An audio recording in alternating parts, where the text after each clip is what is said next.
Quiero comenzar agradeciendo a todos los asistentes, entre ellos más de un centenar de colegiados y representantes institucionales y empresariales, que dediquemos esta tarde a un tema tan importante tanto para la sociedad como nuestro futuro profesional, que es la sostenibilidad.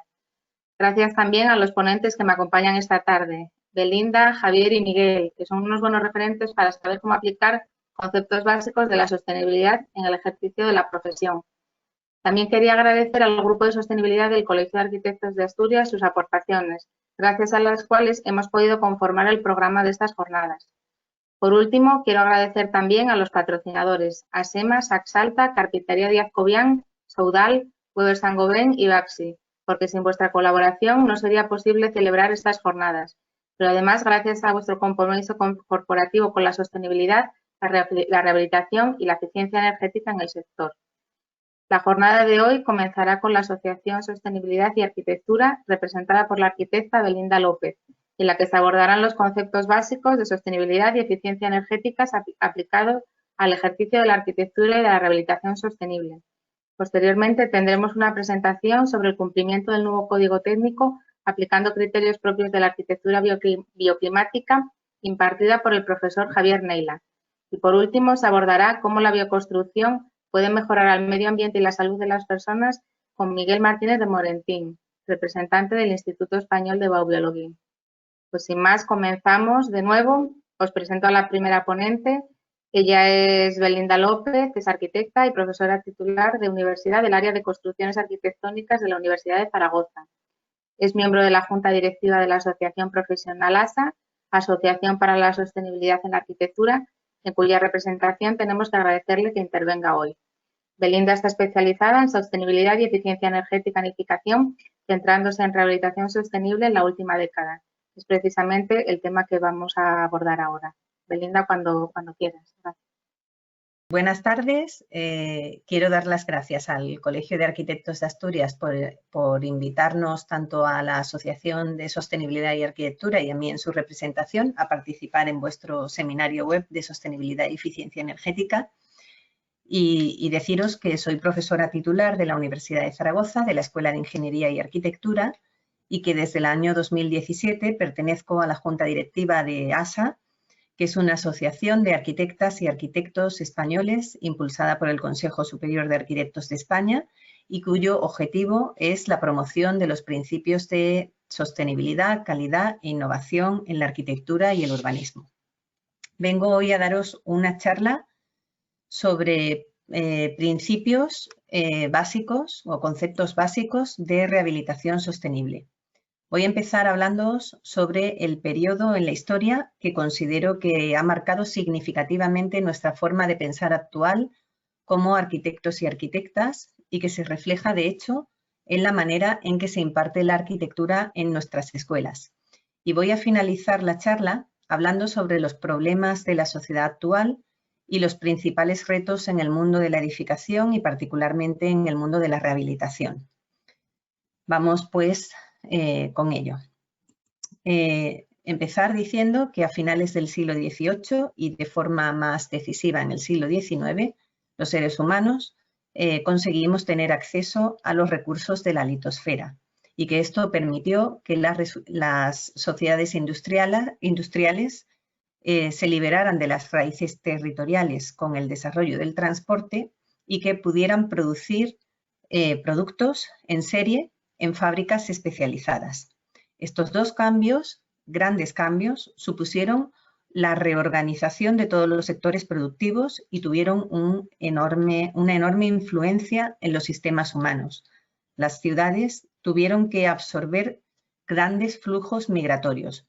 En respuesta a esos grandes flujos migratorios hacia las ciudades, hubo que construir numerosos edificios y por primera vez en la historia se pudieron diseñar gracias a los avances en materiales y a los avances en fabricación de máquinas sin considerar los condicionantes climáticos del lugar.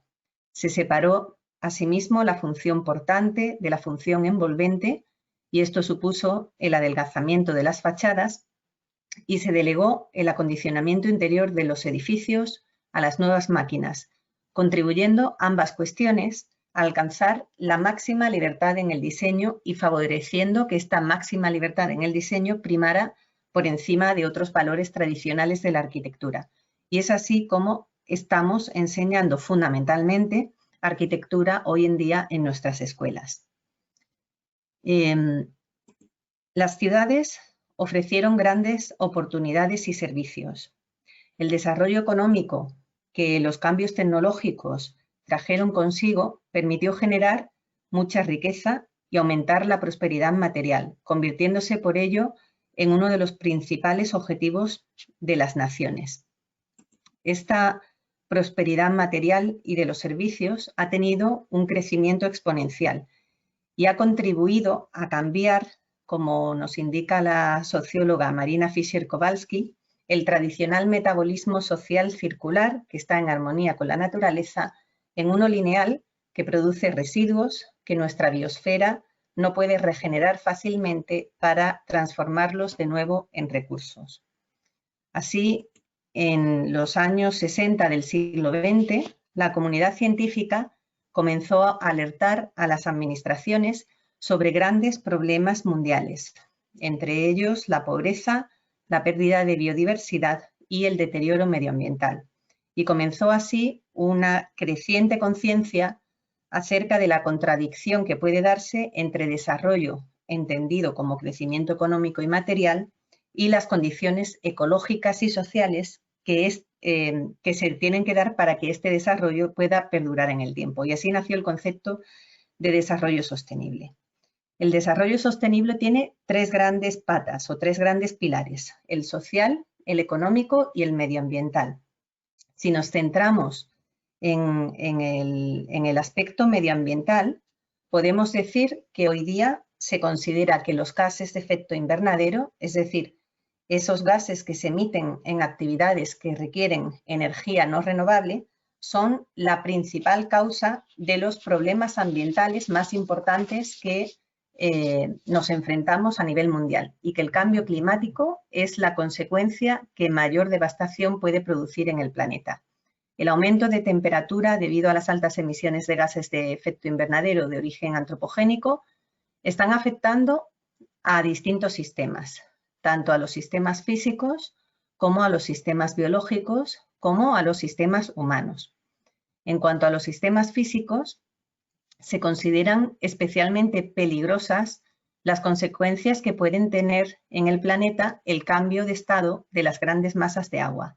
Hasta ahora nos estaban preocupando el aumento del nivel del mar, el impacto sobre el clima por la ralentización de las corrientes oceánicas, la desaparición de las especies y la reducción de agua dulce.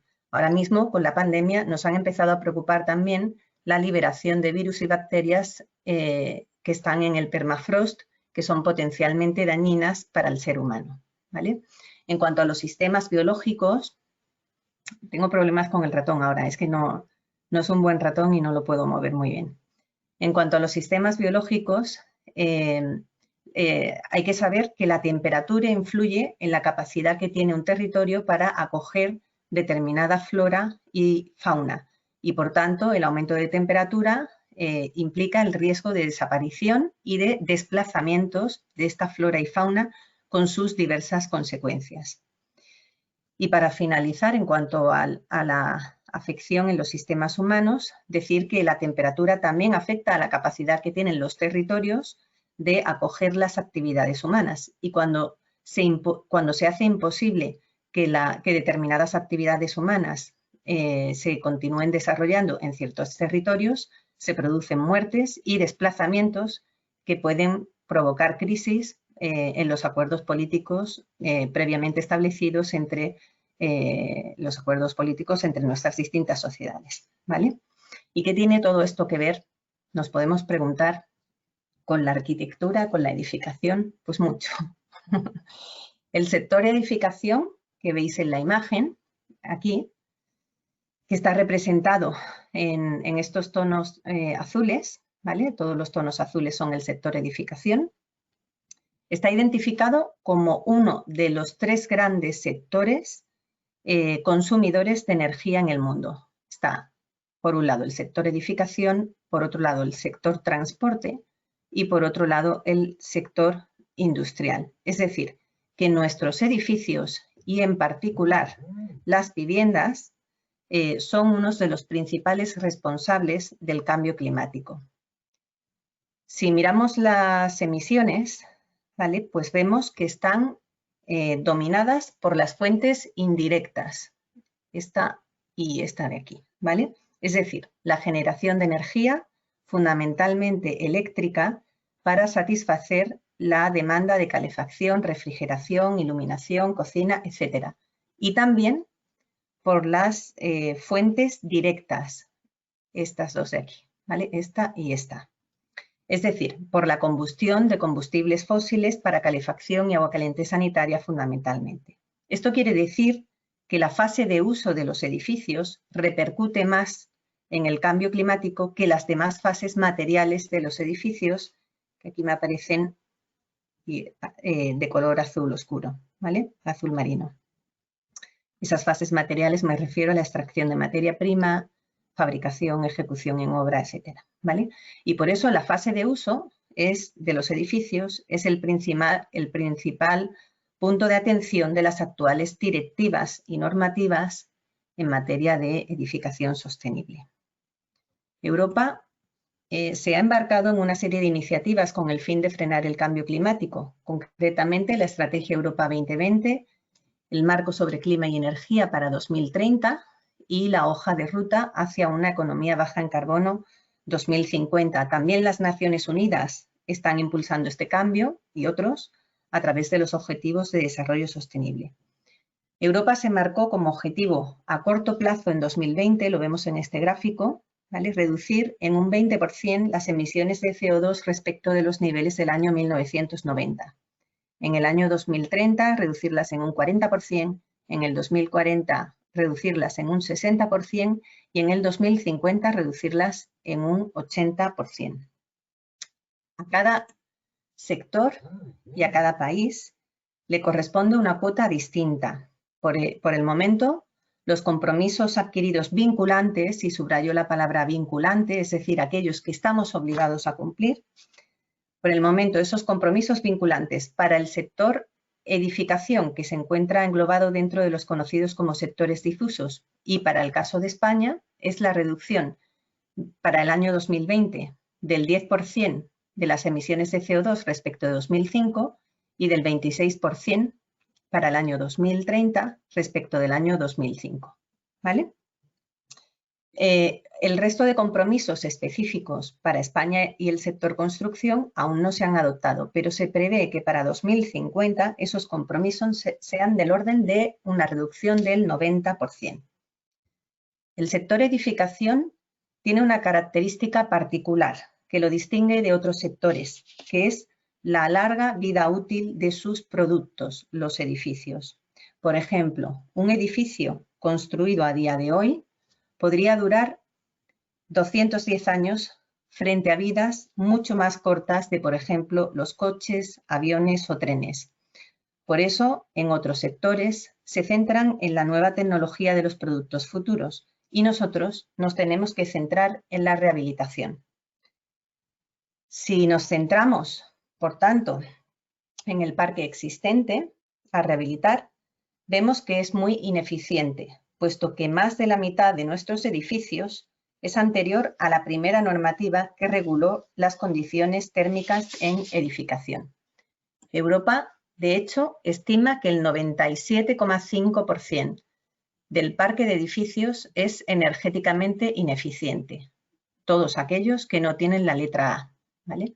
Y al mismo tiempo, casi el 85-95% de los edificios actuales todavía estará en uso en 2050. Por estos motivos, reducir las emisiones de CO2 de la edificación pasa necesariamente por la rehabilitación del parque existente. Europa, desde el año 2012, con su Directiva 27/Unión Europea, mostró su convicción sobre la importancia de la rehabilitación del parque edificatorio, instando a todos los países a establecer una estrategia a largo plazo para la rehabilitación energética del parque existente en el sector edificación, que se debía definir a más tardar en el año 2014 y renovarse cada 3 años. Adicionalmente, y abro un pequeño paréntesis, desde esa directiva 2012 también se dice que los edificios nuevos a partir del año 2021 tienen que ser edificios de energía casi nula y esto ya se ha transpuesto al sistema español y estamos preparados para hacer edificios de energía casi nula cuando se nos ha requerido, ¿vale? Vuelvo entonces a las estrategias a largo plazo para la rehabilitación energética en el sector de la edificación en España y decir que España redactó su RSE, que es el nombre con el que se conoce, las siglas, con el que se conoce aquí en España, redactó su RSE 2014, su actualización en el año 2017 también, que han sido muy altamente valoradas, han obtenido prácticamente la mejor valoración de todas las estrategias presentadas en Europa. Y recientemente, esta sí que no está valorada, lógicamente, no ha dado tiempo, recientemente se ha actualizado la RSE y ahora tenemos la RSE 2020. Desde el punto de vista de la estrategia, por tanto, tenemos una estrategia sólida, fuerte. Sin embargo, cuando miramos la tasa de rehabilitación energética anual de los países miembros, no salimos tan bien parados. La tasa de rehabilitación representa la velocidad a la cual estamos rehabilitando. La tasa en España es del 0,08%. Fue del 0,08% en el 2014. Es decir, que en ese año rehabilitamos el 0,08% de las viviendas existentes. Nuestro país vecino, Francia, tiene una tasa o tuvo una tasa en el 2013 de 1,75%. 1,75 es más de 20 veces más grande que en 0,08, ¿vale? Y significa que Francia tardaría 57 años en rehabilitar todo su parque si continuara con esa tasa de rehabilitación, mientras que España tardaría en rehabilitar el suyo un total de 1.250 años. Os podéis hacer una idea de lo lentos que vamos. Por tanto, es un imperativo que aumentemos la tasa de rehabilitación energética del parque. Los gobiernos europeos, nacionales, locales, regionales, los observatorios y el mundo académico son conscientes de esta situación. Llevan entre 1 y 2 décadas trabajando en la rehabilitación energética del parque y recientemente se han aprobado objetivos vinculantes para una mejora que puede ser significativa del parque en los próximos años. En 2019, y me vengo a esta parte de la tabla, en 2019 el Observatorio de Ciudad 3R publicó el informe de evaluación sobre políticas públicas de rehabilitación residencial en España 2013-2018, concluyendo que la tasa de rehabilitación de la vivienda es del 0,1% en este periodo 2013-2018, es decir, algo mejor que el dato de 2014, ¿vale? Eso implica, en número de viviendas al año, un total de unas 25.000 viviendas al año, ¿vale? Entre 2019 y 2020 se ha aprobado el borrador del Plan Nacional Integrado de Energía y Clima, PNIEC, 2021-2023. Este plan es muy importante, no solamente por sus objetivos, que son los de reducir emisiones de gases de efecto invernadero, de penetración de energías renovables y de eficiencia energética, sino también porque son de carácter vinculante. De nuevo, la misma palabra que os decía anteriormente, quiere decir que los tenemos que cumplir. Y según el PNIEC, se va a intervenir en esta nueva década que comienza a partir del próximo año, que estamos todos deseando que comience para olvidarnos un poco del 2020, pues se va a intervenir sobre la envolvente térmica de 1.200.000 viviendas en el conjunto del periodo, comenzando con 30.000 viviendas al año en 2021 y 300.000 viviendas al año en 2030, lo que supone un aumento de tasa de rehabilitación muy significativo porque multiplicamos prácticamente por bueno, multiplicamos por 10, ¿vale? Cómo empezamos y cómo acabamos. Pasamos del 0,12% al 1,2%. Y adicionalmente se procederá a la renovación de las instalaciones térmicas centralizadas e individuales en una media de 300.000 viviendas al año. Para el parque, para el sector terciario, ¿vale? Para los edificios del sector terciario, está previsto que se lleve a cabo la rehabilitación energética de 5 millones de metros cuadrados al año del parque, tanto de propiedad pública como de propiedad privada, lo que supone una tasa de rehabilitación energética de este parque del 0,5%. No sé si veis, es que yo no veo la parte derecha de la tabla, la retiro, ¿vale? Para poder ver los datos. Y deciros que la Unión Europea recomienda, para alcanzar los objetivos que se han marcado para el año 2050, que los países miembros tengan una tasa de rehabilitación energética del 3%. Eso, en el caso de España, significaría 750.000 viviendas al año, ¿vale? Que es, como os dais cuenta, pues muchísimo más de lo que estamos haciendo, incluso de lo que queremos hacer de aquí al año 2030, ¿vale? Es 3 veces casi lo que queremos hacer al final de la década que empezamos ahora, ¿no? De todas formas, deciros que ese 3% no lo están cumpliendo tampoco el resto de países. De media en Europa, la tasa de rehabilitación energética tanto de viviendas como de edificios terciarios es del 1%. Esta fue la tasa en el periodo 2012-2016. ¿Vale?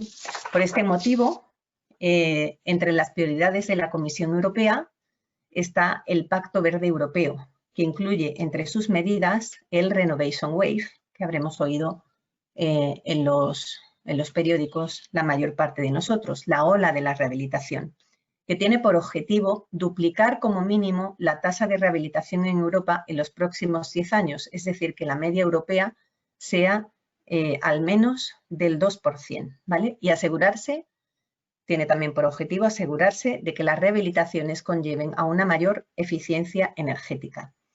La crisis del COVID, lejos de truncar estos objetivos, los ha hecho más necesarios, dado que la rehabilitación energética no solo reduce las emisiones de CO2, sino que también mejora la salud y bienestar de las personas y genera empleo.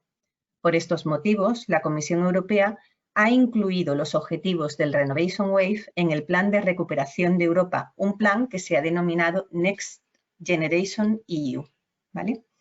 Paralelamente, y quito esto de aquí en medio, es que no sé si vosotros lo veis, pero a mí me está molestando, lo muevo. Paralelamente a la estrategia del Renovation Wave, la Comisión adoptó nuevas normas para la adaptabilidad inteligente de los edificios, que desde mi punto de vista es la innovación tecnológica más importante que vamos a tener en los próximos años en el sector edificación. Esta adaptabilidad inteligente tiene como objetivo promover la digitalización de las actuaciones de mejora energética en edificación, integrando energías renovables, permitiendo mediciones del consumo de energía y de condiciones de confort en tiempo real, haciéndolas visibles a los usuarios e incluyendo mecanismos automatizados de adaptación de los edificios a las condiciones climáticas, a las condiciones de la red y a las necesidades de los usuarios. La Comisión... Oigo ahora un ruido. Ah, sí, perdonad, es que sin querer le he dado al vídeo, pero no lo vamos a ver, que vamos un poco mal de tiempo. La Comisión Europea, y voy a ver qué hago con esto, ¿vale? La Comisión Europea lanzó también una iniciativa que se llama New European Bauhaus, nueva Bauhaus europea, que pretende ser una fuerza impulsora que acerque el Pacto Verde Europeo a los ciudadanos de una manera atractiva, innovadora y centrada en el ser humano, creando un puente entre el mundo de la ciencia y la tecnología y el mundo del arte y la cultura. Requiere, según la Comisión Europea, la definición de una estética Green Deal que combine buen diseño y sostenibilidad, porque el buen diseño hace mejores nuestras vidas. Como conclusión de todo esto que os he estado presentando, me vais a permitir que lea textualmente unos fragmentos del discurso de la presidenta de la Comisión Europea, von der Leyen, que tuvo recientemente en la reunión de la Conferencia de Presidentes de España. Leo el texto y dice así: en esta crisis solo podremos ponernos de nuevo en pie si nos ayudamos entre todos a levantarnos. Next Generation EU acude al rescate. Se trata de inversión y reforma. Las inversiones no solo deben reactivar la economía, con ellas también ejerceremos una fuerte presión para avanzar hacia un futuro ecológico, digital y resiliente. No obstante, para que esto sea realidad, les necesitamos. Necesitamos que estén preparados para absorber esta enorme cantidad de fondos. El éxito de Next Generation EU dependerá totalmente de la calidad de nuestra inversión. Next Generation EU solo tendrá éxito si encuentra un terreno fértil en las ciudades y regiones de Europa, porque son ustedes quienes van a poner en práctica los proyectos en su ámbito correspondiente. Necesitamos sus ideas y proyectos para que la inversión europea se traduzca en crecimiento a nivel local. Así que con estas palabras tan claras cierro esta ponencia y espero haber contribuido a interesaros un poco más por los temas de rehabilitación energética y digitalización en el sector de la edificación.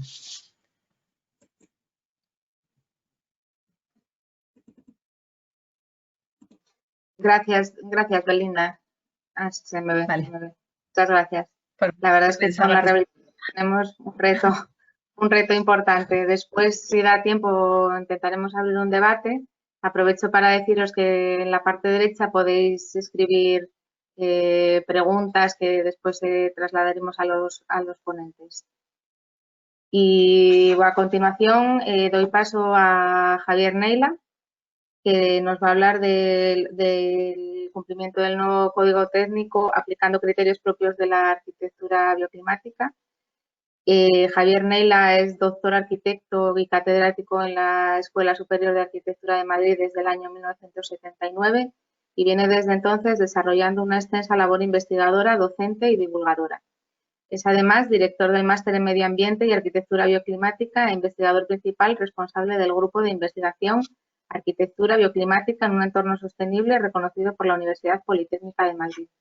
Tiene diversas publicaciones y libros. El currículum completo lo podéis ver en la página web del colegio. Y sin más, os dejo con él. Cuando quieras, Javier. Gracias. Bueno, a ver.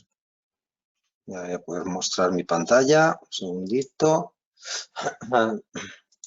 Me gustaría que me confirmarais que se oye, para que no nos pase lo de antes. ¿Se está oyendo bien? Perfectamente, Javier. Perfecto. Vale. Para no tener que repetir. Bueno, nada, lo primero, muchas gracias por esta invitación.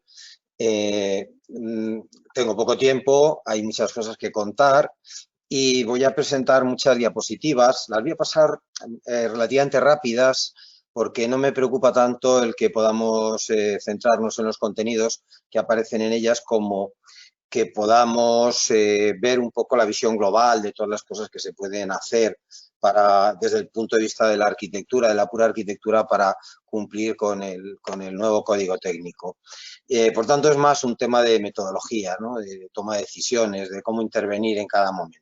Bien, como ya sabéis, este nuevo código técnico intenta dar cumplimiento a la directiva europea que se acaba de mencionar de edificios de energía casi nula. Está muy lejos de que se puedan hacer cumpliendo estrictamente con lo que aparece en el código edificios que sean de energía nula o que se aproximen un poquito, muy lejos, pero por lo menos es una mejora con respecto a lo que teníamos antes y en ese sentido pues todo es siempre bienvenido. Los dos primeros documentos, uno se refiere a limitar el consumo, que es lo que básicamente fija el código técnico, pero es un consumo únicamente de acondicionamiento y agua caliente sanitaria. Es decir, se olvidan otros consumos que en ocasiones, o en la mayor parte de las veces, son muy superiores a estos dos consumos, con lo cual, aun cumpliéndolo estrictamente, aun llevándolo a cero, pues serían con todo edificios muy consumidores a pesar de todo. Ese segundo apartado, aunque habla de demanda, realmente no la menciona, es más bien un tema de bienestar. Ha quedado la palabra demanda ahí un poco como residuo de versiones anteriores.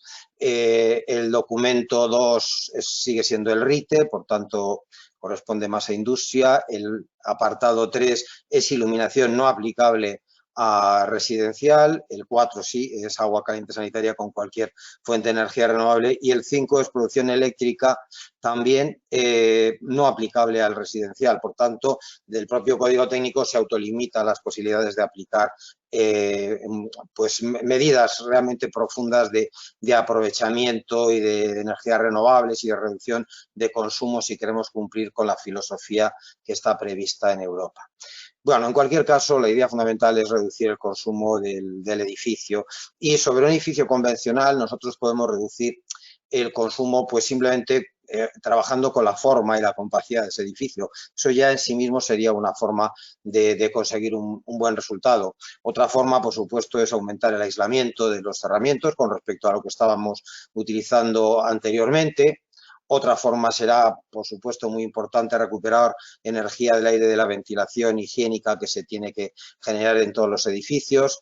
También podemos conseguirlo mediante un pretratamiento de ese aire, independientemente o al tiempo que se hace la recuperación, pues tal vez con conductos enterrados en el terreno, indudablemente mediante un buen diseño que lleve a una correcta captación de radiación solar, y utilizando, por ejemplo, para condiciones de verano, pues el refrescamiento que podemos obtener con la ventilación nocturna. Eso llevaría a una reducción notable de los consumos de energía en un edificio preparado, preocupado, con criterios bioclimáticos con respecto a los anteriores, y estaría dando pues cumplimiento a esa limitación, a esa primera limitación que fija el Código Técnico, que el consumo esté limitado. Pero no solamente fija que ese consumo esté limitado, sino que además dice que de ese consumo una parte tiene que ser de energía renovable, una parte importante, en el caso del residencial el 50%, con lo cual estaríamos hablando de utilizar energía solar fotovoltaica a lo mejor pues para bombas y ventiladores que tengan que ver con el sistema de climatización. Si el edificio es muy eficiente energéticamente, las enfriadoras podrían ser pequeñas, de poca potencia, y por tanto se podría utilizar también la energía solar fotovoltaica. Podemos utilizar la aportación gratuita de cualquier tipo de bomba de calor que roba energía del entorno. Por supuesto, podemos utilizar calderas de biomasa que son energía renovable, podemos utilizar colectores solares para el agua caliente sanitaria o cualquier otra fuente de energía renovable, ya que el Código Técnico en este caso lo dice expresamente que se puede hacer de esa manera, de tal forma que parte de ese consumo, una parte importante, pudiera venir de energías renovables y solo quedara una parte residual de energía no renovable que, en el fondo, como arquitectos y más allá de lo que dice la normativa, deberíamos intentar que fuera cero. Ese debería ser nuestro auténtico objetivo.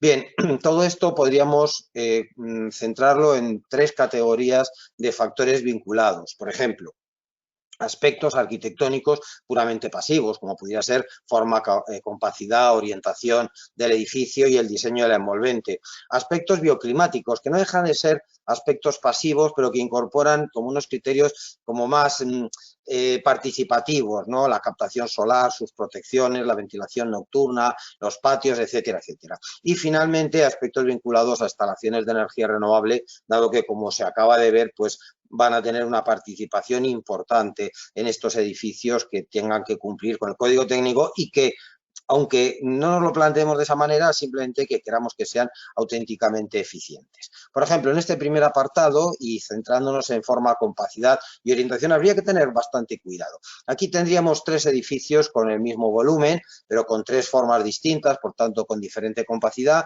y 2 con volúmenes distintos, pero con la misma forma. Si analizáramos la demanda energética de este edificio solo por transmisión, le asignáramos un 1 y lo comparáramos con estos 2, veríamos que solamente por la forma y su compacidad ya hemos conseguido reducir la demanda a la mitad. Si optamos por una edificación aislada y dispersa, aunque de la misma forma, pues sería 5 veces peor. Por tanto, esto ya es importante.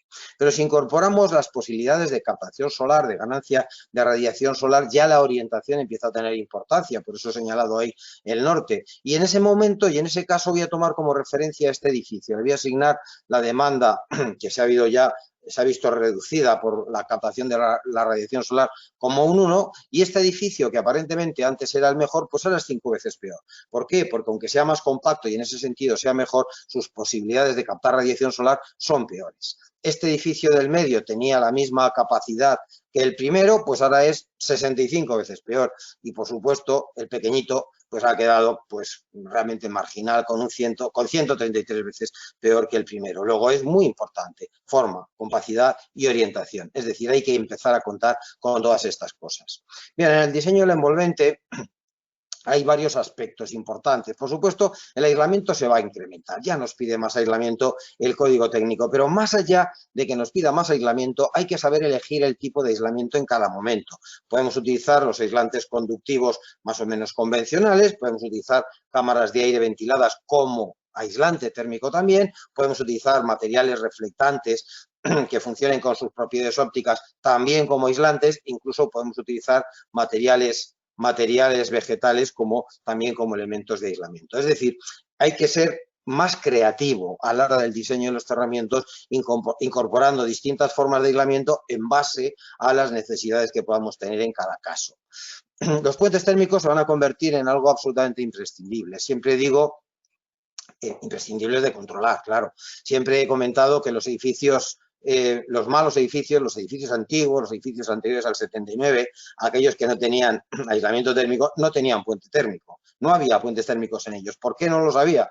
Porque en realidad el puente térmico surge de la comparación entre dos zonas tratadas de una forma diferente. Claro, cuando el cerramiento es todo malo, no hay ningún aislamiento por ningún lado, todo es homogéneo, todo es igual y, por supuesto, no había ningún tipo de puente térmico. Ahora mismo, sin embargo, en el momento en que incorporamos aislantes cada vez más potentes, cuando haya una singularidad, automáticamente van a aparecer puentes térmicos que se van a comer la energía de una forma terrible. Por tanto, habrá que tener un cuidado especialmente exquisito con esto. Bien, en los aspectos bioclimáticos, por supuesto, el primero y quizá más importante podría ser analizar cuál es el potencial con el que disponemos. El potencial del que se puede disponer para diseñar un edificio tiene que ver con el clima, evidentemente. Por tanto, hay que utilizar herramientas que nos ayudan a analizar ese potencial. Concretamente, podrían ser los climogramas de bienestar. Este es un climograma de bienestar, concretamente hecho para Oviedo, en el que podemos ver las necesidades de sombreamiento anuales, podemos ver el comportamiento de las áreas de bienestar con respecto al clima tipo en cada época del año y a partir de ahí tomar decisiones. Estos climogramas son específicos para cada lugar. Este es Oviedo, esto sería Madrid, en el que cambia no solamente el gráfico de isopletas, sino también los gráficos por estaciones. Esto sería Teruel, aquí tenemos Málaga, aquí tenemos Palma de Mallorca, Cáceres, etcétera. Voy a hacer un barrido rápido sobre el de Cáceres, este último, para hacer una interpretación, para ver qué podemos obtener de él y qué conclusiones podríamos obtener de cara a un diseño. Por ejemplo, esto sería el gráfico de invierno, con un área de bienestar de invierno que es adaptada a ese periodo del año, al arropamiento. El bienestar hay que interpretarlo como bienestar adaptativo a las condiciones del momento y a nuestras circunstancias. Como se ve, si este es el bienestar y son los meses de invierno, estamos claramente por debajo de la zona de bienestar. Por tanto, podemos decir sin duda que todo el día es frío. Y, por tanto, como primera opción bioclimática, por supuesto puede haber otras detrás, sería captar radiación solar.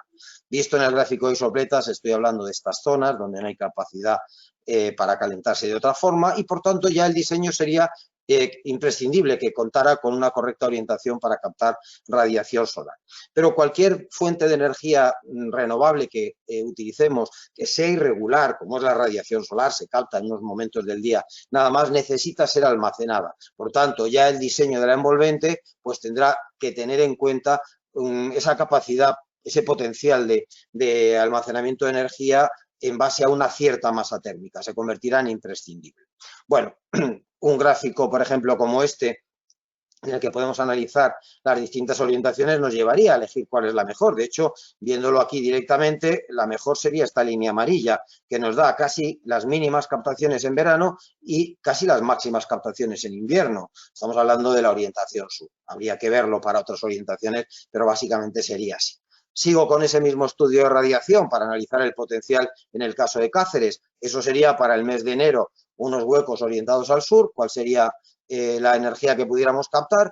Y aquí hago un estudio para un edificio que cumpliera con el código técnico en cuanto a demandas y consumos de calefacción. Hago el estudio, hago el análisis, un edificio de 200 metros cuadrados, y veo que podría cumplir y podría cubrir con sus necesidades de calentamiento con una superficie de acristalamiento entre 14 y 21 metros cuadrados, que es bastante, pero es una superficie razonablemente posible. Luego veo que aquí es posible, es un potencial perfectamente admisible.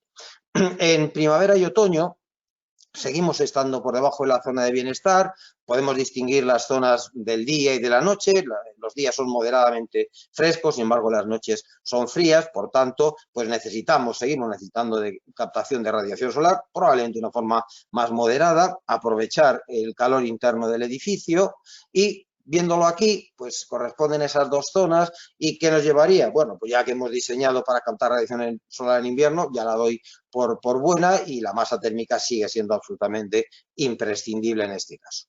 Y por último, el verano, que es quizá el más complejo. En este caso, estamos en la zona más seca de la zona de bienestar, por tanto, estamos hablando de una zona que podría ser de bienestar siempre que esté sombreado el edificio, es calurosa y seca por tratarse en este caso de Cáceres, por tanto hay que proteger los huecos, esto representa el momento a partir del cual necesitamos sombrear los huecos, hay que sombrear los huecos y bueno, pues sería recomendable pues utilizar una humidificación del ambiente, dado que estamos en una zona pues relativamente seca, entre el 20 y el 40% de humedad relativa. Hay muchas horas que pueden ser de bienestar, pero siempre y cuando el edificio esté perfectamente sombreado. Es esta zona central y esto nos llevaría a sombrear los huecos. Sobre todo, podemos leer aquí en el gráfico las horas aproximadas de sombreamiento, entre las 10 y las 11 de la mañana, dependiendo del mes, y hasta el anochecer, que es la línea de puntos que aparece por ahí arriba. Podría haber un enfriamiento evaporativo, en este caso porque estamos hablando de un ambiente especialmente seco. Esta otra zona del verano corresponde a las mañanas, que son frescas, realmente estamos en condiciones prácticamente correctas, estas son las cargas internas que son suficientes como para mantenerlo de forma confortable y por tanto pues no hace falta hacer especialmente nada. Y por último, esto sería esta parte, la masa térmica sería suficiente y por último las horas de la noche, que son estas, que corresponden a unas noches frescas, incluso frías, en las cuales, bueno, pues haría falta pues tener algún tipo de calor dentro del edificio para mantenerlo bien, pero sobre todo lo que habría que hacer es refrescar el edificio para que este momento del día pues nos pueda beneficiar y evitar que haya sobrecalentamientos durante el verano. En este caso se puede hacer. ¿Por qué se puede hacer? Porque entre el momento más frío y más cálido del día, en este caso tendríamos una oxidación diaria de entre 14 y 15 grados, lo cual es suficientemente amplia como para poder aprovechar las condiciones nocturnas. Es esta zona y esto nos llevaría a intentar diseñar un sistema de ventilación nocturna para refrescar el edificio y aprovechar la masa térmica para almacenar ese frescor. Es decir, estamos viendo como un gráfico de estas características nos permitiría tomar ya decisiones que podrían ser, dentro de un análisis del clima, a lo mejor esto, pues ver que el invierno ha sido frío, que había mucha radiación solar, que los veranos también tienen mucha radiación solar, que son calurosos durante muchas horas del día, que hay una amplitud de temperaturas día-noche, etcétera. Es decir, un análisis del clima basado en estos criterios de carácter bioclimático. En base al análisis llegan las necesidades, porque estábamos viéndolos ahí. La necesidad es poder estar dentro de esa zona de bienestar. Hay que conservar la energía en invierno, hay que aportar calor en invierno, hay que proteger la envolvente en verano, etcétera. Y una vez visto el clima, las necesidades, vemos las posibilidades. Pues las posibilidades, hemos visto que se podría captar radiación solar en invierno. Ahora veremos si se puede captar el frescor de la noche y nos puede servir para algo, etcétera. Es decir, sería, digamos, el tercer paso desde un punto de vista metodológico. ¿Y cuál sería el cuarto? Buscar soluciones. Y a lo mejor esas soluciones son esas que aparecen aquí. En el caso de los inviernos fríos, bueno, ya hemos visto la importancia de la envolvente, en este caso desde la óptica de conservar energía, una forma compacta, un aislamiento térmico adecuado y una eliminación de puentes térmicos. Pero luego nos vendría pues la gestión de la energía de ventilación, con la que se tira una energía muy importante. Al fin y al cabo, el código técnico nos pide una ventilación higiénica que implica aproximadamente renovar el aire de una vivienda cada 2 horas, el aire completamente. Luego, a cada 2 horas tiramos la energía que hemos gastado en acondicionar ese aire. Nos cabe una opción, hacer un pretratamiento de aire. Esto ya sería una estrategia bioclimática como muy específica y en este caso estaríamos hablando de unos conductos enterrados. Esos conductos enterrados aprovechan la temperatura estable del terreno. Por ejemplo, entre 2 y 3 metros de profundidad tenemos una temperatura que coincide con la media de los 3 meses anteriores. Es decir, para utilizarlo en invierno, para utilizar este aire como ventilación higiénica, en diciembre la temperatura media de septiembre, octubre y noviembre, los 3 meses anteriores, en Oviedo sería de 14 grados con 4. En Gijón más o menos igual y en Avilés también igual, más o menos lo mismo. Hay sitios más cálidos como Bilbao o Málaga, o más fríos como Vitoria, ¿no? Luego el aire, en cualquier caso, pues entraría a temperaturas distintas. Pero teniendo en cuenta que en Oviedo la temperatura del exterior fluctúa entre 5 y 12 grados, que nos entre permanentemente a 12, a 14 grados y medio, pues implica un ahorro de energía muy notable. La orientación de los acristalamientos al sur es evidentemente necesaria para poder captar energía. Antes lo hemos visto con este gráfico, por tanto, simplemente recordar que tenemos esa posibilidad a través de temas de radiación de poder elegir la orientación más adecuada.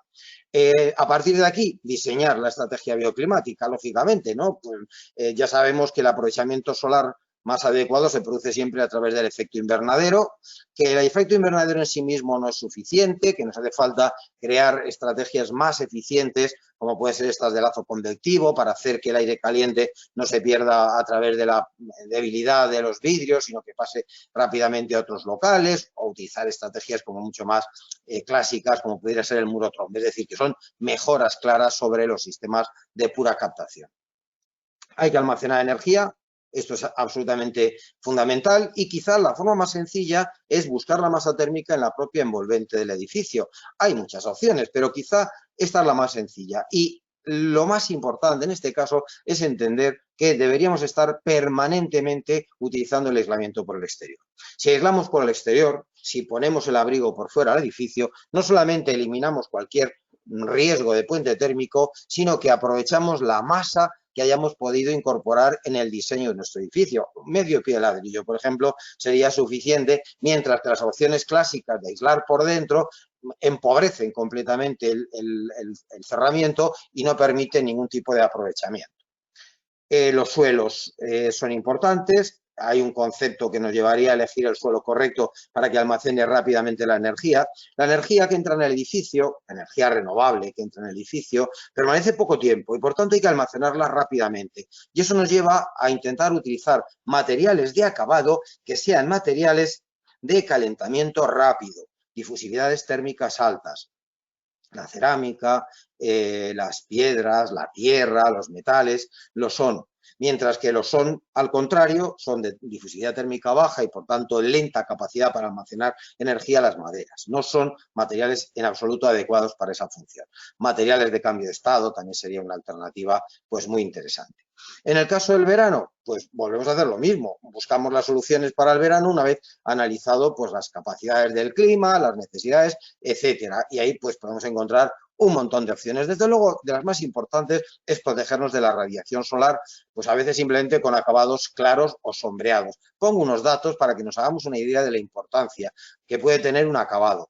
Esto se puede calcular a través de una magnitud que se llama temperatura sol-aire y podemos ver la diferencia de temperatura que se produciría en la superficie de un acabado marrón, un ladrillo marrón, 52 grados, en el caso de Cáceres, en julio, de una fachada a sur, frente a lo que tendríamos con un ladrillo blanco, de 34 grados nada más, con un incremento debido a la radiación de solamente 3,4 grados. La diferencia es realmente abrumadora. Si esto lo llevamos a la fachada oeste, con el sol mucho más perpendicular, pues realmente estaríamos hablando de 66 grados, un incremento de más de 30 grados de temperatura, frente a un incremento pequeño con acabados claros. Luego los acabados claros, algo tan sencillo como esto, pues se convertiría en algo fundamental. La fachada ventilada puede ser una alternativa también muy interesante, siempre que el diseño sea correcto, sea de una auténtica ventilación, cuando estamos hablando de zonas de mucha radiación solar, y, por supuesto, la protección solar adaptable a los huecos. ¿Por qué digo adaptable? Pues porque es imprescindible que esos huecos sean capaces de estar protegidos en verano y al mismo tiempo recibir radiación en invierno. No podemos limitarnos a una de las dos. En los mismos gráficos de isopletas, de los diagramas de los climogramas de bienestar, nos permiten elegir los momentos del año, detectar los momentos del año, que serían los marcados por esas líneas, para el sombreamiento. Y esto trasladado a una carta estereográfica nos permitiría ver cuáles son las necesidades de sombreamiento para luego diseñar y dimensionar la solución. Esa línea que acaba de dibujarse, esa línea en rojo y esa otra verde con criterios un poco diferentes, son las zonas y los momentos del año en los que tiene que estar sombreado un hueco para conseguir la máxima eficiencia, porque no perjudicarían a los momentos del invierno en los que debe entrar radiación. ¿Cómo lo podemos hacer esto? Simplemente utilizando combinaciones de elementos horizontales y elementos verticales. Cada uno tiene su grafismo para poder trasladarlo a la protección solar y, por ejemplo, un edificio orientado al sur que debe cubrir esa máscara, esa zona, pues me permitiría combinar elementos horizontales, como sería este, prolongados hacia un lado, como sería este elemento, con elementos verticales, como sería este otro, de tal manera que consiguiera un sombreamiento perfecto. Tendría una forma simbólica o simplificada parecida a esa que acabo de mostrar ahí.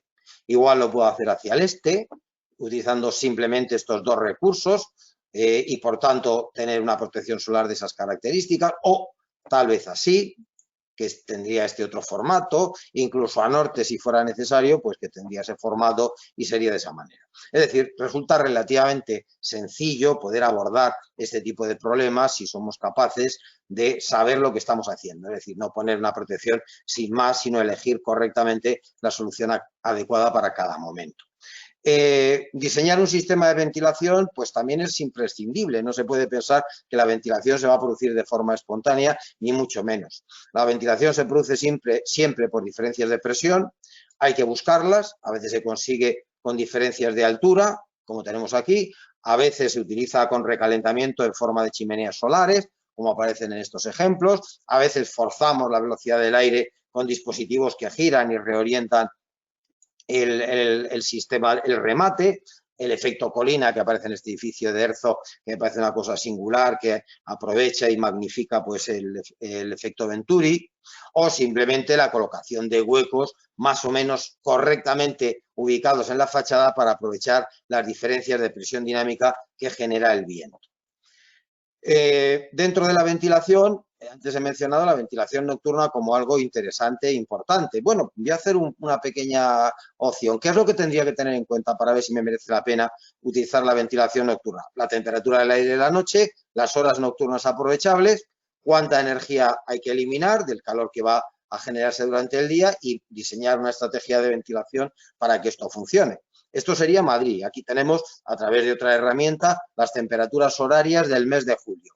De esas temperaturas, estas son las aprovechables, las que tienen menos de 24 grados, que son muchas, son 9 horas. Bueno, pues si yo quiero mantener 24 grados y la temperatura media de ese aire nocturno son 20,5, pues tengo un salto térmico para aprovechar, para conseguir la ventilación de 3,5 grados.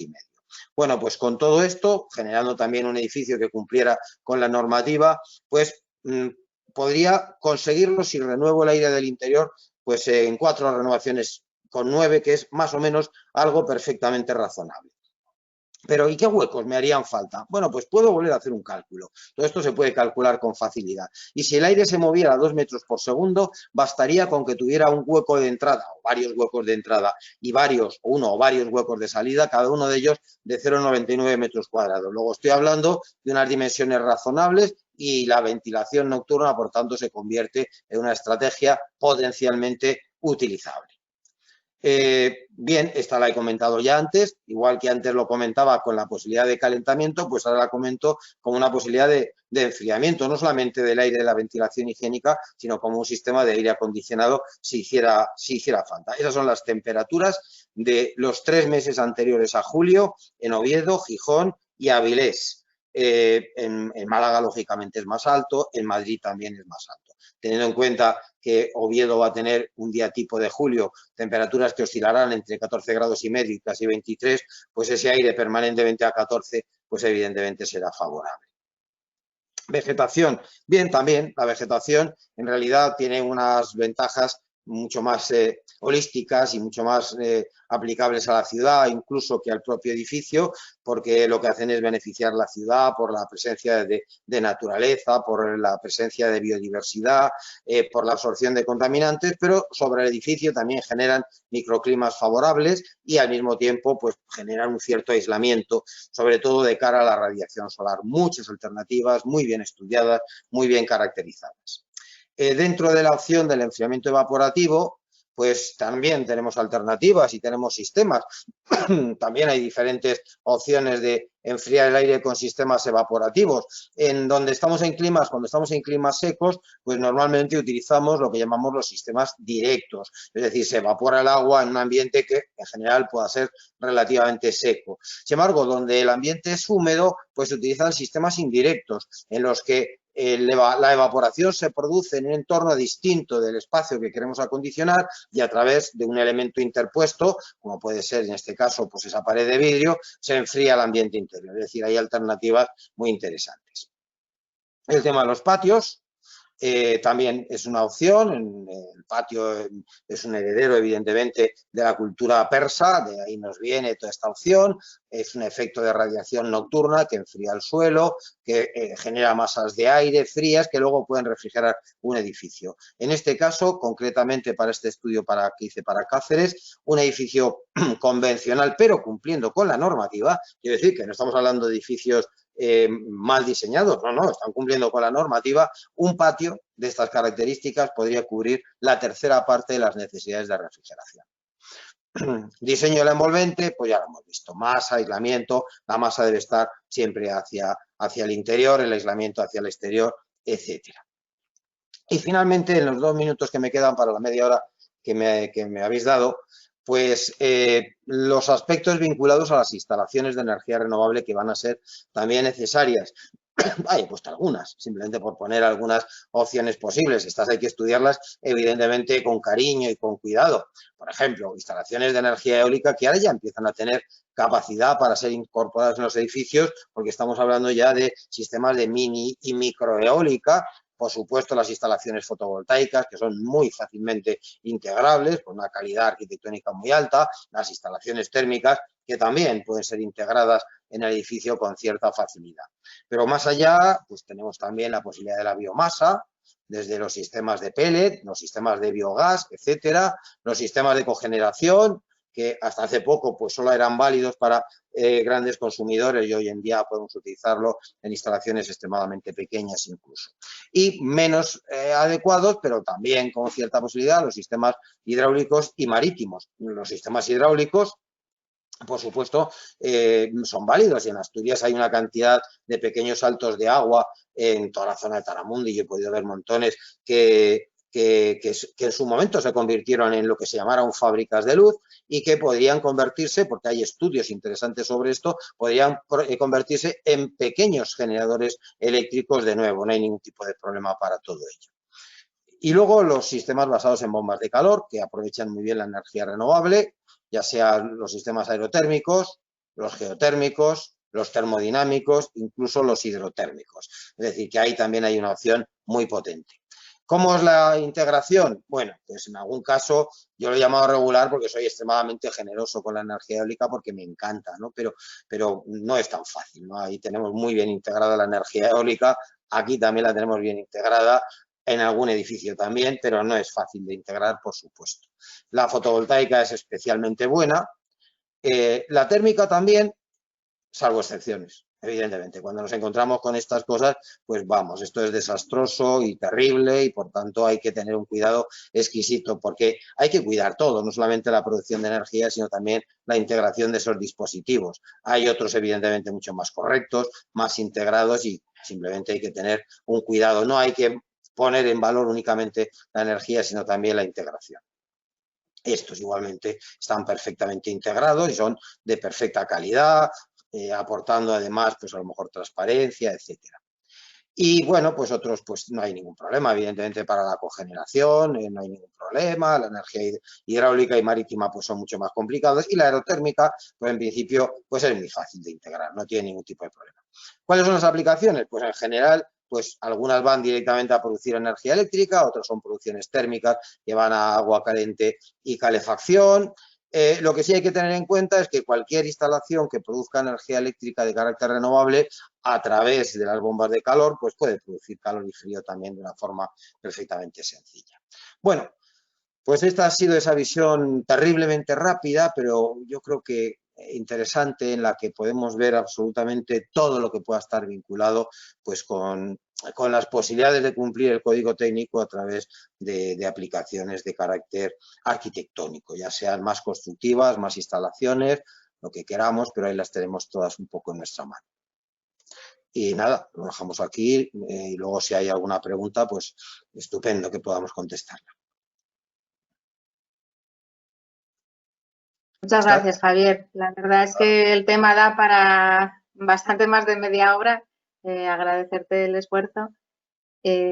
Nos preguntan en el chat qué programa usas para el climograma. Si lo puedes contestar ahora, que es una pregunta cortita. Sí, vamos a ver, el programa que yo utilizo ahí es uno mío, que se llama CBA, Climograma de Bienestar Adaptado, y que, bueno, es el que utilizo siempre cuando doy cualquier charla, y esa pues es el que reparto. Es un programa abierto, lógicamente, para que lo utilice cualquiera que quiera. Al fin y al cabo, pues mi formación es universitaria y como universitario y docencia universitaria, pues de lo que se trata es de universalizar los conocimientos y no guardármelos. O sea, que está a disposición del que quiera utilizarlo.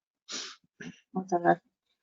Vale, y nada, comentar también que la jornada se está grabando, entonces si se quiere ver esta y la charla de Berlinda y la siguiente de Miguel con más calma, se podrá ver en nuestra página web, colgaremos el enlace para ver el vídeo.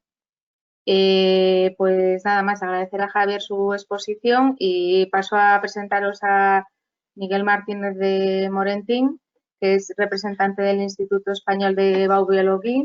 Es arquitecto, máster en bioconstrucción por la Universidad de Lleida y especialista en mediciones de bioconstrucción. Lleva más de una década especializado en la realización de proyectos de arquitectura con mayor enfoque hacia la construcción y compagina con la docencia en el máster de bioconstrucción del Instituto Español de Baubiología. Nos va a hablar de los beneficios de la bioconstrucción para la salud. Buenas tardes. Hola, buenas tardes a todos y a todas. Nada, estoy encantado de estar con vosotros.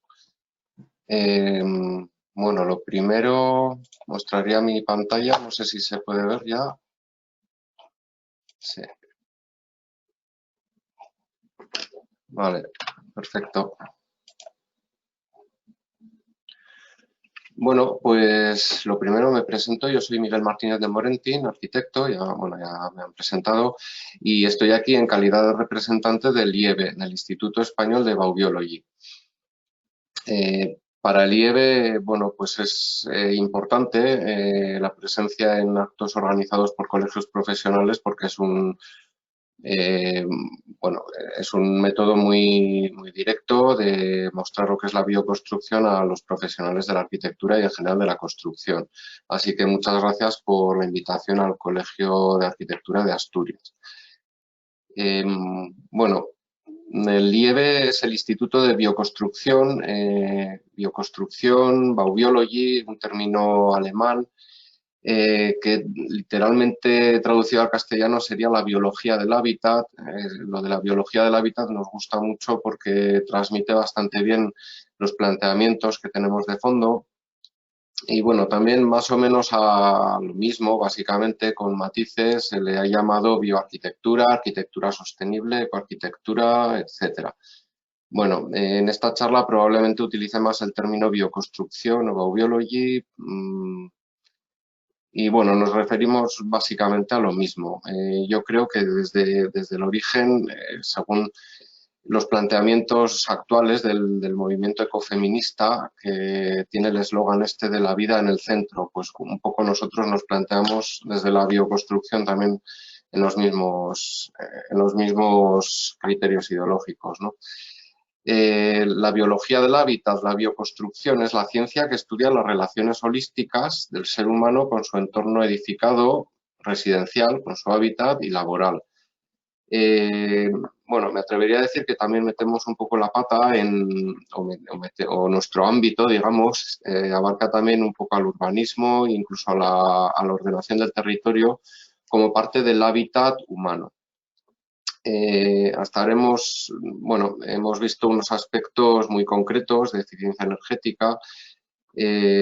Nosotros desde la bioconstrucción tenemos una visión holística, es decir, intentamos abarcar el todo, entendiendo que el mundo es una unidad y, bueno, este todo es mucho más que la suma de las partes, porque hay muchas relaciones, muchas interacciones entre distintos aspectos que contribuyen a la edificación. Eficiencia energética, salud, respeto al medio ambiente, etcétera, etcétera. Bueno, esta definición, como veis, de la biología del hábitat fue acuñada ya en Alemania en los años 60 por el profesor Anton Schneider. En los años 70, 60, en Europa Central hubo un movimiento importante ecologista y se tomó conciencia de lo que es la problemática de la edificación en cuanto al medio ambiente y la salud. Y bueno, de ahí surgió el movimiento de la bioconstrucción. Y aquí en la península, bueno, pues podemos decir que llegó un par de décadas más tarde, desde finales del siglo pasado, y poco a poco pues ha ido cogiendo fuerza. Volviendo al IEB, el IEB se creía en el año 2009, un poco con una relación como de filial del IBN alemán. El IBN es el Instituto de Bioconstrucción alemán. Y bueno, aquí podéis ver un poco las imágenes de las sedes del IBN a la izquierda y del IEB a la derecha. La sede del IEB está ubicado en el Pirineo aragonés y su presidenta es Petra Hevens, que me animó a acudir a esta charla. Y bueno, desde el IEB y yo creo que desde todo el movimiento de la bioconstrucción nos planteamos el hecho edificatorio, bueno, desde una profunda preocupación por lo que son las afecciones medioambientales, sociales y económicas de la construcción actual. Intentamos aportar esa visión holística e integradora a nuestra manera de construir y habitar. Lo importante para nosotros también es, obviamente, el rigor, pero también poner en práctica todos estos planteamientos. No quisiéramos quedarnos en una visión meramente teórica o alejada de la realidad. Y, como digo, dentro de estos planteamientos están la autosuficiencia, la eficiencia energética, de lo cual estamos hablando aquí en gran parte, el cuidado de la salud y con el máximo respeto por el medio ambiente. Y bueno, tratando de hilar un poco todos estos conceptos, estas jornadas van sobre sostenibilidad. Todos sabemos el concepto de la sostenibilidad, bueno, que viene un poco a decir que las generaciones futuras puedan disfrutar de los mismos recursos y calidad ambiental del planeta, ¿no? Y la sostenibilidad tiene tres patas bien definidas. Está por un lado la ecología, lo social y la economía. Desde la bioconstrucción hacemos especial hincapié en la ecología o el medio ambiente, que habitualmente es la parte más olvidada y más marginal de todo lo que se concibe por sostenibilidad actualmente. De hecho, gran parte del movimiento de la bioconstrucción ha venido a través del ecologismo o de movimientos de profunda preocupación por el medio ambiente. Y bueno, también desde una perspectiva social y económica creemos, bueno, que hay un modelo social o muchos de ellos y económicos y bueno, pues tratamos de optar por el más justo, ¿no? Por eso entre las 25 reglas de la bioconstrucción, los principios de la Baubiology, hay muchos aspectos sociales y económicos, economía circular, lo local, tanto en cuanto a recursos materiales como humanos, etcétera, etcétera. Es decir, mediante nuestra praxis profesional tratamos de incidir en estos tres ámbitos de la sostenibilidad: medio ambiente, sociedad y economía. Y luego, visto desde un punto de vista, pues eso, más propio de profesionales de la construcción o de la arquitectura, ¿no? la sostenibilidad pasa a ser una de las 3 principales bases de lo que llamamos biobiology, bioconstrucción, junto con la salud y el diseño. Bueno, todo ello, como podéis imaginar, tiene un trasfondo importante. La salud no se trata de una pastilla que cura una enfermedad, ¿no? Se trata, como decía la OMS, de un estado de completo bienestar físico, psíquico, emocional, etcétera. Entonces, bueno, tratamos de incidir en la salud humana a través del entorno edificado. En cuanto al diseño, pues bueno, está muy en relación con la cultura entendida como conjunto de creaciones propias de las sociedades humanas. Tratamos con especial respeto a las culturas locales, las arquitecturas vernáculas, a través de las cuales pues, se puede aprender mucho acerca de lo que es la integración de nuestros edificios y nuestras creaciones arquitectónicas y urbanísticas en los lugares y en las sociedades. Y bueno, a partir de ahí pues vamos desarrollando, ¿no? En unos campos y en otros. En cuanto a medio ambiente, incidiendo en el aspecto, pues bueno, me parecían interesantes estos gráficos que ilustran un poco de dónde partimos y cuál es nuestra utopía, ¿no? En cuanto a materiales de construcción, pues lo tenemos a la izquierda 2 posibles modelos, el ciclo cerrado y el ciclo abierto. El ciclo abierto, digamos que es pues lo habitual en la edificación actual. A través de unos recursos, generalmente el petróleo es el rey de los recursos energéticos. Como sabéis, gracias al petróleo la sociedad tiene una energía más o menos barata, entre comillas, y bueno, todo eso ha generado un modelo de relación con el mundo y entre las personas, ¿no? Entonces, en cuanto a los materiales de construcción, pues a través de extracción de recursos naturales basada en el petróleo, a través de un alto consumo energético, a través de química artificial, pues se van creando unos productos de construcción que luego, después en su vida útil y especialmente en su degradación y final de ciclo, pues van a generar unos impactos en el medio ambiente y un consumo de energía también muy importantes. Este es el ciclo abierto en el que se parte de unos recursos y se acaban unos desechos. En cambio, desde la bioconstrucción optamos por un ciclo cerrado, cerrar los ciclos de materiales y de todo. Los materiales de construcción, pues bueno, lo ideal es que sean unos recursos renovables y que se puedan manufacturar a través de unos procesos que consuman poca energía y que finalmente esos productos de construcción, después de su vida útil, en su fase de degradación, pues puedan volver a la tierra sin unos mayores impactos ambientales. Y bueno, esto orientado un poco a la edificación, a la arquitectura, pues es un poco parecido, ¿no? Optamos por ese ciclo abierto, el ciclo cerrado, perdón, en el que se cierran los ciclos de materiales, de agua, de energía y de aire. En ese sentido, pues en cuanto a energía, obviamente estamos completamente en la línea de la arquitectura bioclimática que comentaba el profesor Neila. También tenemos que dar la importancia que requiere a la gestión de las aguas, ¿no? En la edificación, obviamente al uso de los materiales, como hemos dicho, etcétera, etcétera. Y bueno, frente al modelo actual, convencional, pues en el que se gastan recursos naturales, energía, etcétera, y se producen desechos, los ciclos abiertos. Y bueno, la naturaleza, debido a que en la naturaleza todos los ciclos son cerrados, pues obviamente nuestra utopía, nuestra referencia es siempre la naturaleza. Bueno, ya con unas imágenes un poco más visuales, para que se haga un poco más ameno todo esto, pues bueno, os muestro aquí un poco lo que pueden ser unos modelos de materiales naturales válidos en bioconstrucción, materiales que requieren de poca energía para su transformación, que surgen de fibras naturales o recursos minerales. que requieren poca energía de transformación relativamente. Bueno, aquí podéis ver pues desde baldosas de barro cocido, bloques de tierra comprimida con fibra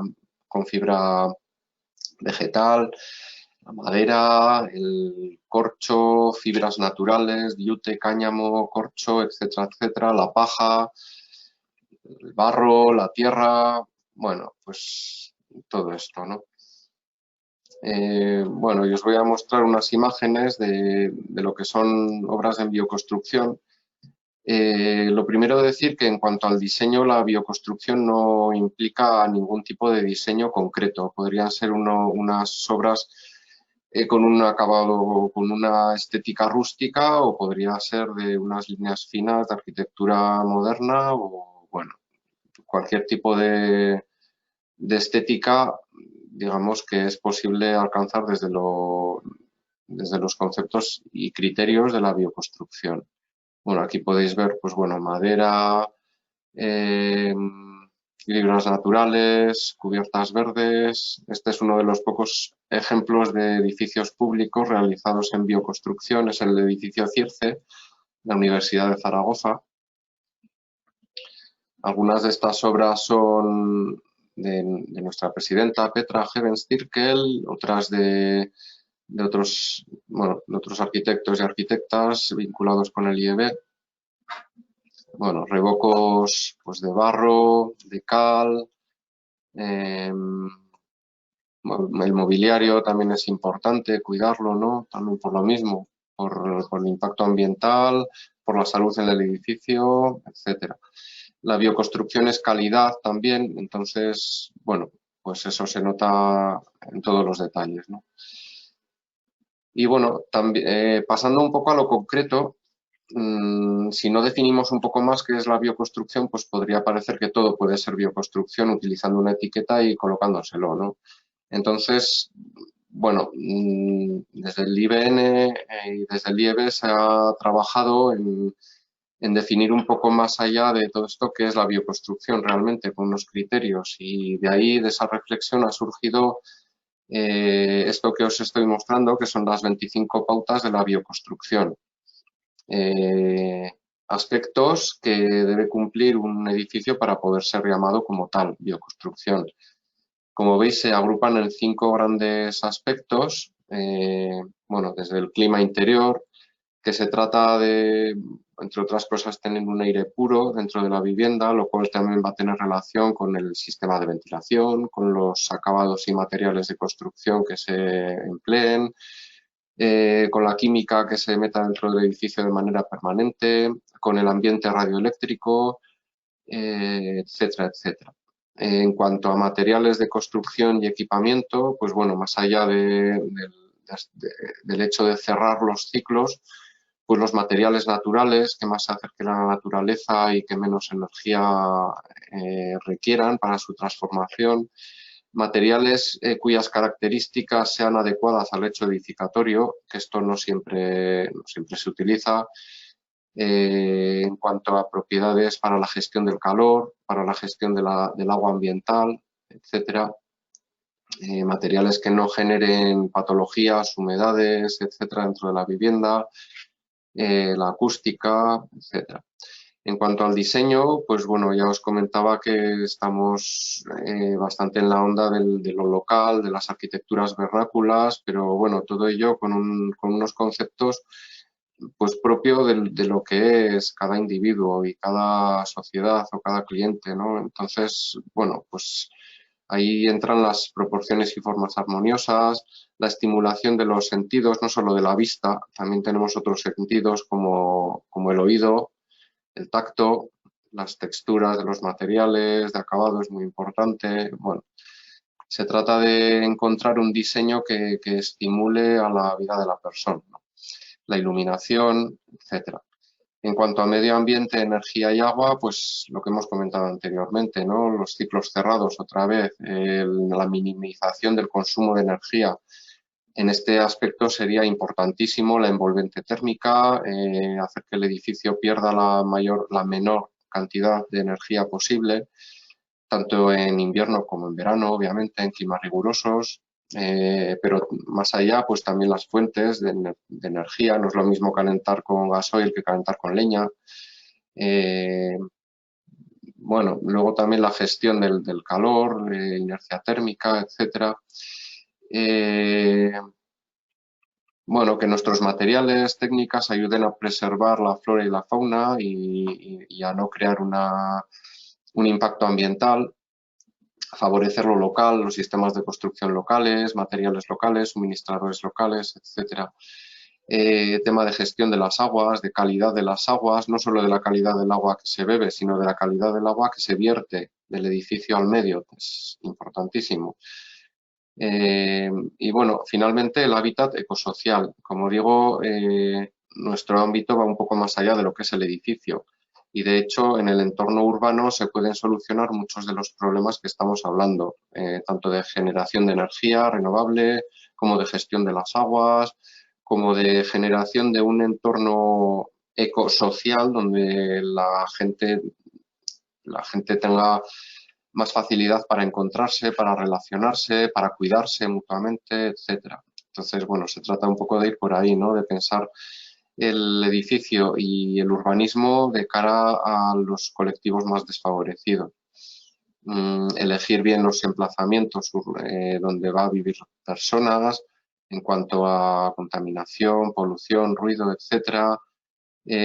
Cuidar los sistemas de transporte, favorecer, bueno, transporte público, transporte a pie, etcétera. Y bueno, pues esto serían un poco las 25 pautas de la bioconstrucción.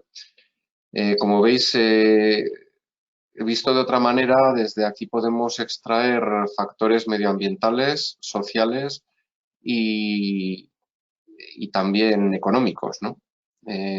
Vamos, es, digamos, una visión holística.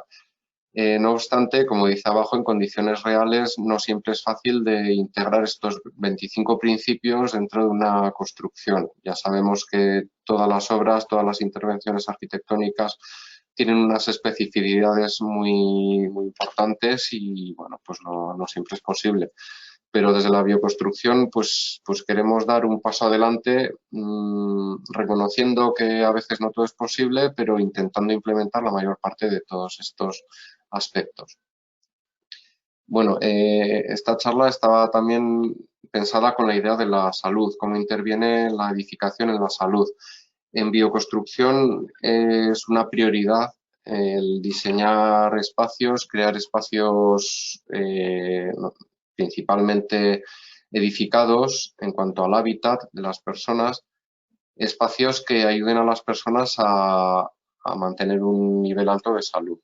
Existen muchos factores de riesgo para la salud humana que están relacionados con el propio hábitat en el que se vive y descansa y también con el propio hecho, con la propia edificación laboral, donde las personas pasan pues gran parte de su jornada, de su tiempo de vida.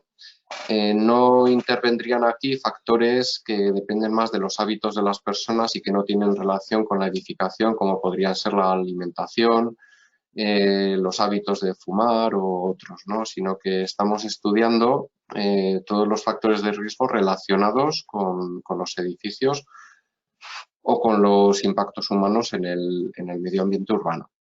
Y bueno, tenemos un documento de referencia para enfocar todo esto de la salud y la edificación, que es la norma técnica de medición en Baubiology, la SBM 2015.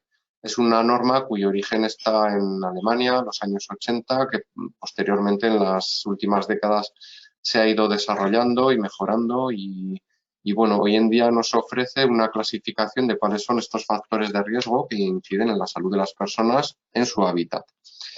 Como podéis ver aquí, pues tiene tres grandes campos. El grupo A serían los campos onda radiación, todo lo que llamamos contaminación electromagnética, desde los campos eléctricos y magnéticos alternos derivados de las redes e instalaciones eléctricas, de los aparatos que funcionan con electricidad, etcétera.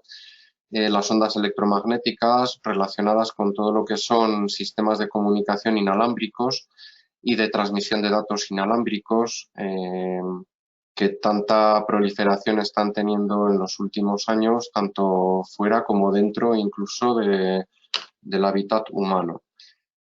Estaría también, bueno, fenómenos como la electrostática relacionada con las propias superficies superficies de acabado de los edificios, la magnetostática relacionada con la presencia de materiales, de metales magnetizables, radiactividad, bueno, el gas radón, que ha existido desde siempre, pues ya tiene su huequito en el código técnico de la edificación, como sabéis.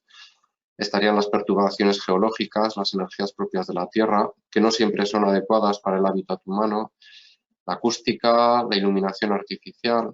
Bueno, son grandes campos muy diferentes, pero muy importantes en cuanto a la salud. La segunda parte serían los tóxicos, químicos, etcétera. Bueno, ya sabemos que el aire interior de los edificios puede estar más contaminado incluso que el aire exterior, según lo ha repetido diversos estudios como la Agencia Medioambiental Norteamericana. Y esto es debido a los materiales de construcción y equipamiento. Pues la norma SBM nos aporta una diferenciación, una clasificación de todos estos químicos tóxicos existentes en el interior de las edificaciones, incluyendo también parámetros de ambiente interior para su medición, estudio y obviamente solución. Y finalmente el último grupo sería todo lo relacionado con la microbiología, con la presencia de otros seres vivos pequeñitos dentro de nuestro entorno. Y en cuanto a edificación, como muchos de vosotros y vosotras sabréis, la prioridad se la llevan los mohos, muy relacionados con la presencia de humedades. Los mohos no solo son un peligro para la integridad de la edificación, sino que también son un peligro para la salud humana debido a la emisión de sustancias tóxicas, de micotoxinas y otros tóxicos al ambiente y también de sus esporas, que a su vez hacen proliferar más otros mohos. Bien, la norma también ofrece no solo una clasificación, sino también unos valores de referencia para poder medir y estudiar pues todas estas afecciones en concreto en cada edificación, en cada espacio de permanencia, especialmente en los lugares de descanso. Y bueno, estos valores son consecuencia de la investigación científica y declaraciones institucionales y científicas, etc. Entonces, bueno, pues han sido estructuradas en torno a lo que nos interesa desde el punto de vista de la edificación. Y bueno, se valoran en ciertos rangos de peligrosidad para las personas y también esta norma proporciona unos protocolos, unas condiciones marco para la medición en base a aparatos científicos y a propios protocolos de medición para obtener unos valores comparables a los valores de referencia de la norma. Bueno, como decía, no siempre es posible llevar a cabo las 25 pautas de la bioconstrucción y en muchos casos es debido simplemente a la falta de formación de los profesionales involucrados en el hecho edificatorio.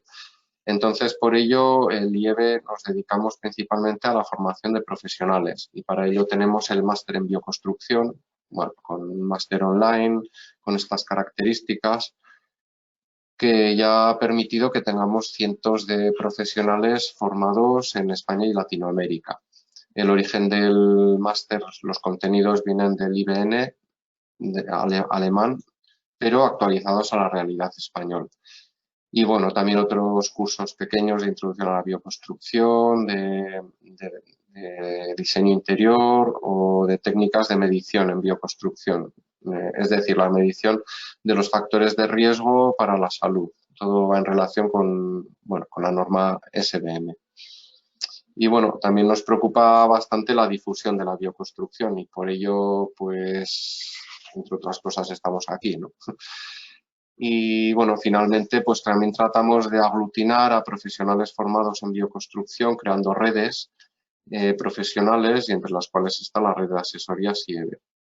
Y bueno, también colaboramos estrechamente con la revista Ecohabitat que puede ser de interés. Y bueno, para finalizar, pues una reflexión de nuestra presidenta Petra Gevens, pues sobre la cultura regenerativa más allá de la sostenibilidad.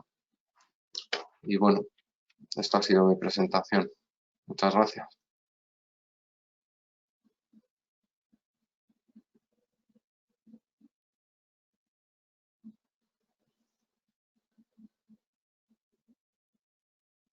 Amaya, no te oímos. Perdón, que estaba hablando sola, perdón, no había puesto el micro. Nada, decía que muchas gracias por la presentación y nada, andamos un poco mal de tiempo, entonces, bueno, si os parece hacer un mini resumen de exposiciones, conclusiones o si queréis decir algo más cada uno y después pasaríamos a un turno de preguntas que se abre desde ahora, podéis levantar la mano y se os dará paso. Y si no diera tiempo, porque intentaremos terminar para las 7:30, las podéis poner por escrito y los ponentes os las contestarán por escrito. Así que si queréis alguno de vosotros intervenir a modo de conclusión o si queréis pasamos a las preguntas. Por mi parte podemos pasar a las preguntas, yo creo. Sí, yo también. Vale. Pues Vanessa.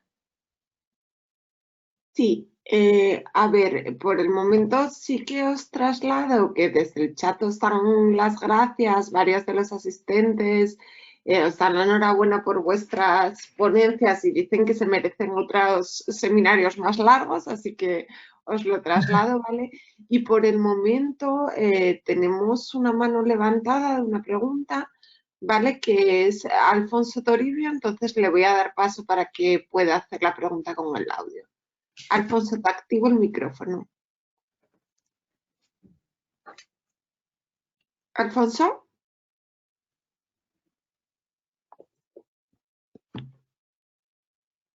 ¿Alfonso?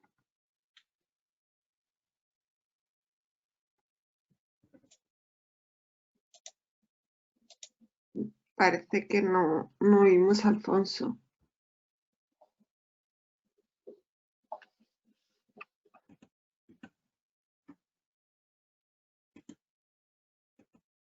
Si te escribe la pregunta en el chat, pues la puedes hacer tú también.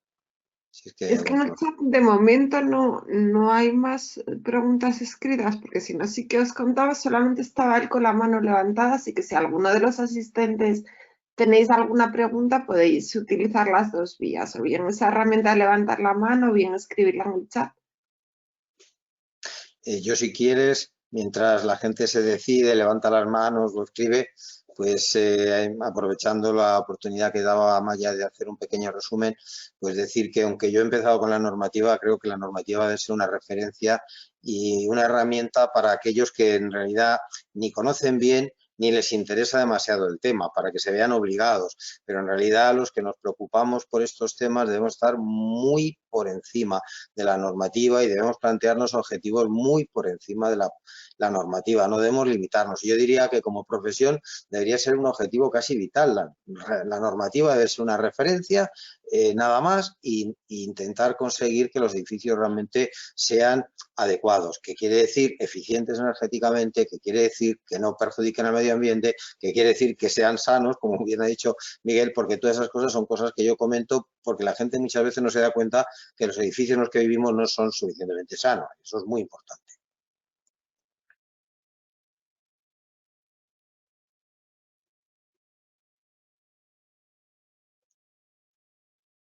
¿Alguno más de vosotros queréis decir algo más? Y si no, pues si no hay preguntas, pues concluimos la jornada.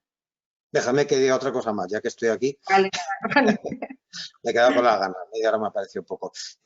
Vamos a ver, creo que de todo lo que hemos dicho, quizás lo más importante es lo que ha dicho Belinda, porque la rehabilitación creo que ahora mismo es de lo más importante. El aplicar la normativa va a tener un efecto sobre el medio ambiente y sobre la tierra muy corto, muy pequeño. La rehabilitación también, evidentemente, pero una de las causas más importantes de consumo de energía y de contaminación es la energía gris embebida en los edificios, en los materiales, perdón. Entonces, partiendo de esa idea, que es tan importante como que un edificio, la energía que gastamos en construirlo puede equivaler a más de 100 veces la que gastamos en un año en acondicionarlo, fijaros si es importante, el plantearnos la rehabilitación como el gran objetivo, de tal manera que aprovechemos una gran cantidad de elementos construidos ya existentes y no tengamos que gastar energía, recursos, materiales en hacer otros nuevos, es para mí fundamental. Yo creo que eso es, digamos, que debería ser el objetivo, nuestro objetivo fundamental, la rehabilitación. Sí, de hecho es el gran reto, ¿no?, que tenemos ahora mismo, el tema de la rehabilitación. Viendo que los esfuerzos económicos y de Europa bueno, en general se están enfocando en ese tema, con lo cual podría suponer una oportunidad de trabajo, ¿no?, para el sector.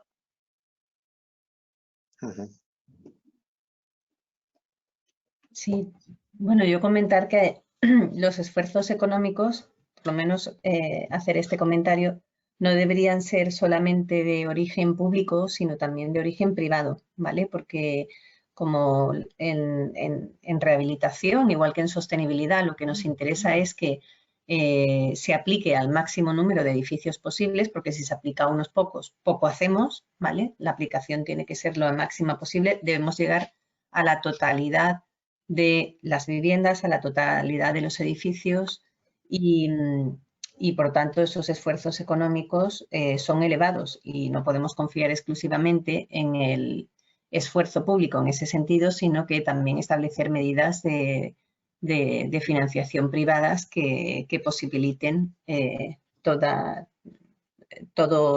este proyecto de rehabilitación energética. Amaya, ¿tenemos alguna pregunta? ¿Se anima alguien? Están tímidos hoy, no lo sé. Yo es que no las veo. Vanessa. Sí, pero os confirmo que no tenemos ni manos levantadas ni preguntas. Yo creo que lo habéis dejado todo muy claro y habéis hecho unas intervenciones estupendas porque no hay preguntas. Demasiado clara, claro, pero tenemos 58 asistentes, son muchos. A alguno se le ocurrirá alguna pregunta.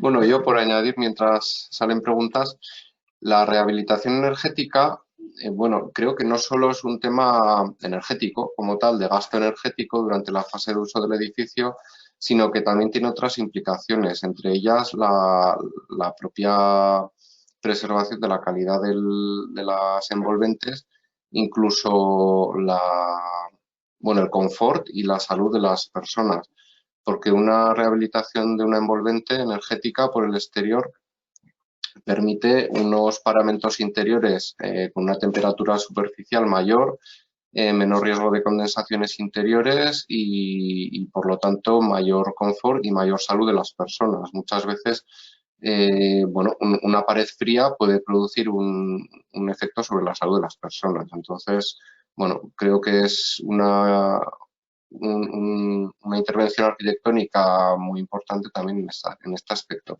No obstante, creo que es muy importante hacerlo con materiales que gestionen bien el agua, con materiales difusores del vapor higroscópicos, porque si no, existe un riesgo muy alto de generación de condensaciones intersticiales y, por lo tanto, pues volvemos al principio, ¿no? Paredes mojadas, falta de aislamiento térmico, etcétera, etcétera.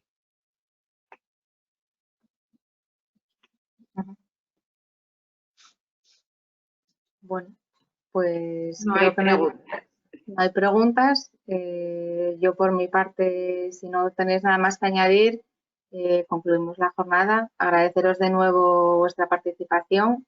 De todas maneras, si alguien quiere hacer alguna pregunta, la puede enviar al correo electrónico del Instituto de Arquitectura. Y nada, emplazaros a próximas jornadas, que iremos haciendo así pequeñas pildoritas de 2 horas durante los meses de diciembre, enero, febrero, porque esto estaba previsto para ser una jornada presencial de varias horas. Al ser online, creemos que más de 2 horas igual es demasiado denso, entonces, bueno, las hemos repartido en diferentes días que os iremos publicando. Entonces, nada más. Agradeceros a todos vuestra presencia y buenas tardes. Buenas tardes. Vale. Muchas A gracias. vosotros. Amaya.